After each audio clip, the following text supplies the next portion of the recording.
A year on, and it was an upbeat start to the memorial service in Gatton. Almost 1,000 flood victims, emergency service personnel and dignitaries gathered to remember the 19 people who lost their lives when a wall of water tore through Queensland's Lockyer Valley.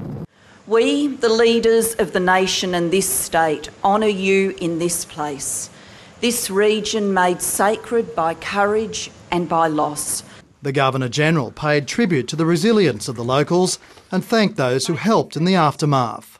The heartbreaking ruin of homes and gardens, businesses and farms. Most crippling of all, the loss of family members, your dearest and closest loves. Our hearts ached for you. Earlier, a private dawn service was held in Grantham to reflect on the dozen people who were swept to their deaths there. We pause in the quiet as the day begins to break, to remember and to acknowledge the events of January 10, 12 months ago. There was a minute's silence and a dozen butterflies were released, one for each of the victims.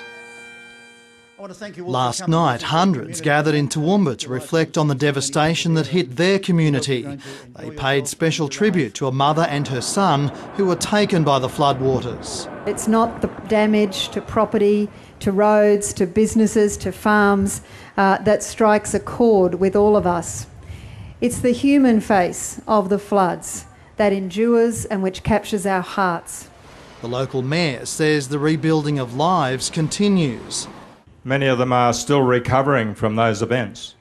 The night ended with the unveiling of a special monument. Remember January.